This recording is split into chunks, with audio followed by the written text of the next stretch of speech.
What's up, CWL fans? IHOLDSHIFT back with you once again, and we're going to do this little bit of a dark horse and possibly bracket busting picks, some teams to look out for while we're looking at not only the play-in stages but also throughout the open bracket.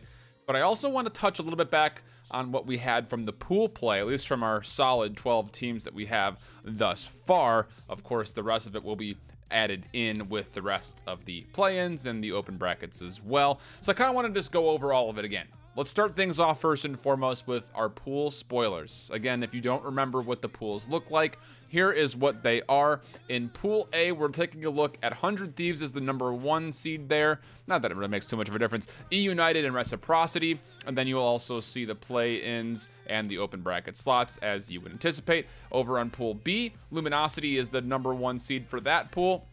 Red Reserve and Evil Geniuses will be in that mix. And down in Pool C, FaZe Clan, Team Envy, and Lightning Pandas. That was formerly Mad Cat and PD and Dave's team, picked up by Lightning Pandas from EU. They'll be the third team there in Pool C. And then Pool D, Splice, OpTic, and G2. Now, I want to go back first and foremost and take a look at Pool A, okay? What we had talked about last time was that this was likely going to be the pool of death, considering that 100 Thieves and E United had been very close to one another. Reciprocity, we kind of shrugged off as possibly being an item, as a hot topic pick, but we weren't sure. I think now that we've seen them play in the showdown, the CMG showdown, and we didn't see E United play, this pool is absolutely for real. Reciprocity showed like they could be a major contender. E United didn't play. 100 Thieves, of course, made it to the finals. This is going to be a really good bracket, I think, just generally, depending on who else rounds in from the play-in and the open bracket. This could very well be a very dangerous pool. Now, as far as spoilers, we had said that it was probably going to be between 100 Thieves and E United. Honestly, obviously, the spoiler in this situation's got to be Reciprocity as you take a look at it. The expectations are high for 100 Thieves and E United. Reciprocity, people were kind of like, yeah, they're the #2 team from EU. What can they really do? Well, a 4th place finish in the CMG Pro Down with a number of huge wins in that bracket will definitely give them some running room and some wiggle room in Pool A to possibly be spoiler. But this is going to be, I mean, there is no true spoiler because I think at this point there is no true favorite. I feel bad for whoever gets in from the play-in and the open bracket into that group because that's going to be a dangerous one.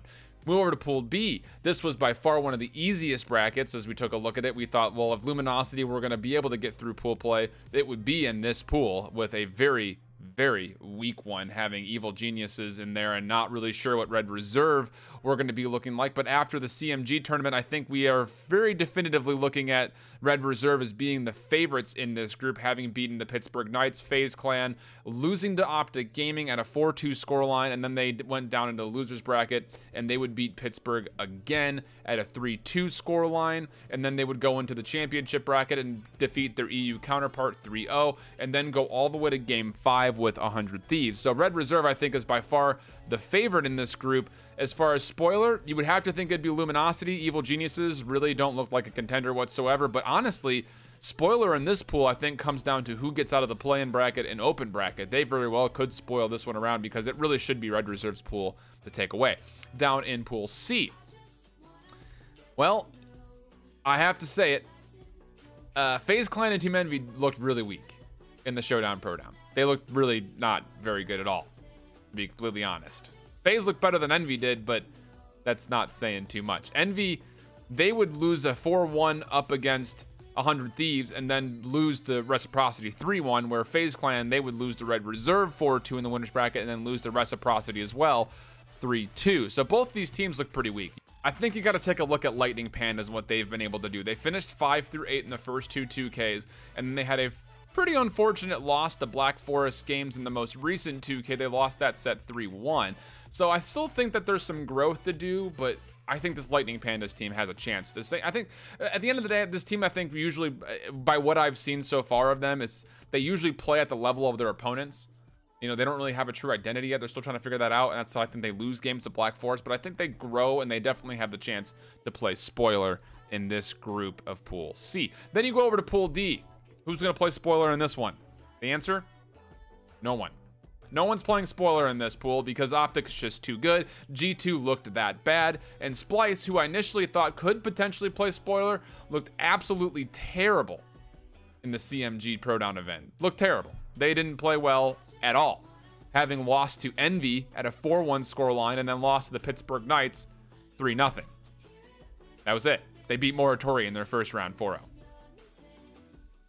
I still think if there were a team to show up, though, if I were to have to pick one, it would still be Splice. But I think at this point in time, there's nobody breaking out of this pool besides OpTic. I mean, they're just too strong at the moment. I hate to sound like I'm a Greenwall fan at the risk of sounding like a Greenwall fan. No offense to any of you guys out there. But the fact of the matter is, they're mechanically and team-wise, cohesion-wise, they're just better than everybody else in the game right now. They're the clear favorites to win this event.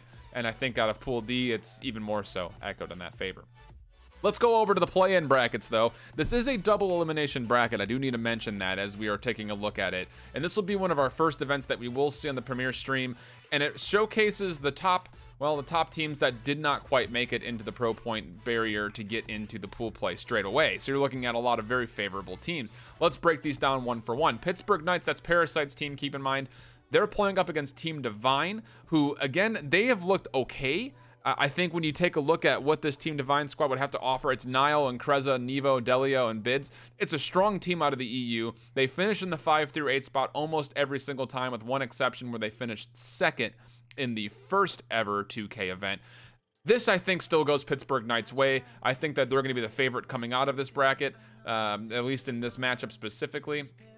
And then you take a look down the road as far as who else are going to be moving forward. Tainted Minds versus Gone Gaming. This should be a pretty easy one to guess as well. Gone Gaming really don't... they have the pro points to get here, but I think on merit, from what they've showed so far in the 2Ks, they don't really deserve to be in this play-in bracket. Tainted Minds will take this one rather easily. And then an interesting matchup, Imperial versus Uyu. I'm excited to see this, simply because I think Imperial have them a very favorable bracket here. Uyu's not exactly what I would call a strong team out of the North American scene. They have yet to do all that well in general. They've obviously done better since all of the better teams have been playing in the other brackets, but their best finish is a tie in semifinals for the 3-4 spot. Everything else has been 9 through 16, which is not exactly what you'd want to see out of a play-in team once again. And then at the very bottom, this should be a good game. Mind Freak taking on Straight Rippin' again.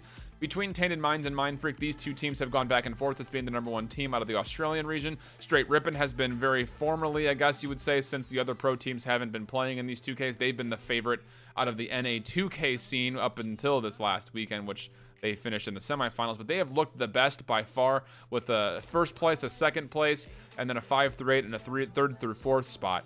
Spacely's team most notably. So I think as you take a look at the 4 teams that will likely make it out of the play-ins, obviously they have to go through a loser's bracket still, but I still think the 4 strongest teams coming out of here are the Pittsburgh Knights, Tainted Minds, Imperial, and Straight Rippin'. I think you can make a case for Mind Freak and a case for Team Divine, but the other 2 teams I think are just not quite at the same level, so that would be usually, I think, how that play-in bracket will tune out. And then you got to take a look at the open bracket, and this is where I think our predictions are going to be the most bold. As far as we take a look at when you watch the open streams, who are the teams to look out for, okay? Of course, the pro points have them seeded, but I did a little bit of manipulation to my own little power ranking. So here's kind of what I'm looking at as far as the open bracket. 12 teams to keep an eye out for who could potentially not only make it through the open bracket, but also potentially win some games against play-in teams and in the pools if they get that far. You're looking first and foremost, my #1 team out of the open bracket is Team Sween from EU.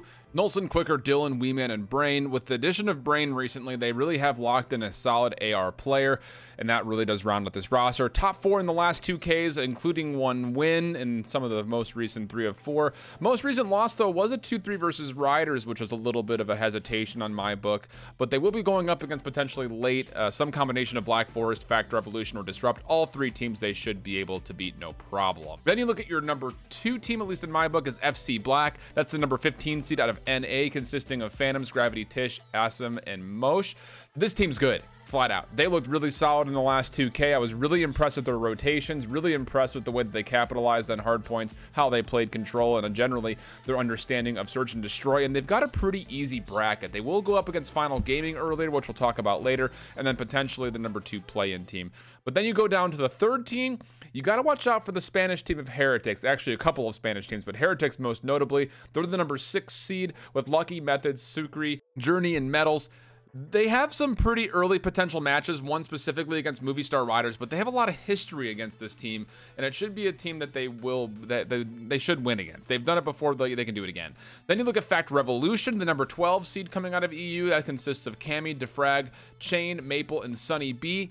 This is going to be interesting because they do have an early matchup versus Black Forest or Disrupt, and then they'll meet up against Team Sween later. This is a team that I think could beat those squads, but they need to prove themselves early, and they're going to have to in this instance. Then you go over back to NA again, Midnight Gaming. They're actually the number 40 seed based on pro points. Envoy, Charules, Godforms, Remedinger, and Performal. They will go up against a pretty easy NA bracket, having PRS and Enigma 6, but then they'll go up against Accelerate possibly later on in the bracket, which should be a good one. And speaking of, they're next in line, the number 9 seed out of NA of Fastballa, BZ Ruiz, Believe in Profizi.